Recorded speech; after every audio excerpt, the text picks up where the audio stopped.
All right, if you are waiting to get more stories on these Hillary Clinton emails, they're out there, believe me, and there's a lot of good stuff there, but you're going to hear at a rate of nearly 15 times more coverage of Donald Trump and comments he made about women 11 years ago. Now, I don't think it's awful to go back at that and get a sense of what he was saying then, but fair and balanced, I would at least pursue what Hillary Clinton has been saying and emailing, well, since then.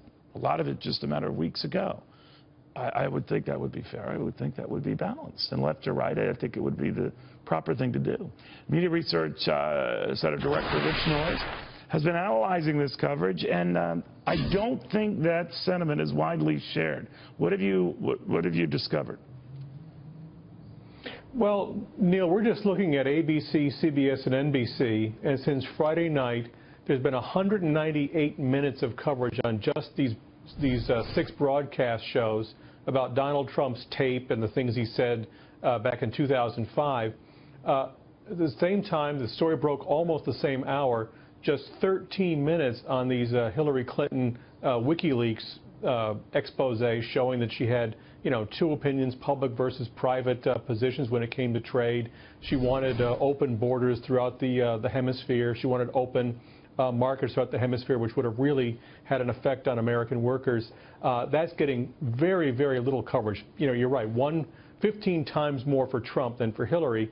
The Trump story is a big story, but the Hillary story should be her worst headache in the campaign since her health crisis, and it's getting buried under this avalanche of Trump news. But there's an avalanche of pretty uncomfortable emails coming to light here, including one at which it looks like the Clinton camp was working very, very closely with the Department of Justice on this very email case, almost coordinating responses.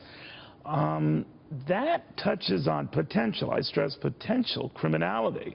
That's a lot more of a problem than obnoxious comments by Donald Trump about women, I would think. It is, and if you believe, I listened to the polling segment you just had, Hillary Clinton is, according to the polls now, the most likely person to become president.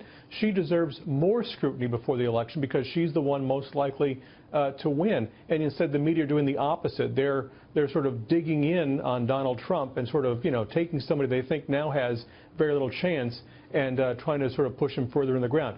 I think, the press is going to look back on this and say we had a chance to really hold Hillary Clinton accountable for these kinds of things in the 2016 election, and they just never did it because they were so focused on Donald Trump. I would even flip it the other way, Rich, that if you are so convinced that Hillary Clinton will be the next president of the United States, and polls might or might not bear that out, then why don't you more closely parse what she's saying at campaign events, because they don't jibe with a lot of what she's been telling bankers behind closed doors. Those right. who are pro-free trade, unfettered trade, as she said in one of these emails, behind closed doors, all of this stuff. I mean, if you want to get a good sense of the woman you think will be the next president of the United States and you're not quite sure what her commitment is, well, aggressively go after that, because that's leaving quite an interesting trail. Yeah, but I mean, we're looking at the news coverage of the last month. It's been focused on Donald Trump. It's been critical of Donald Trump. Right.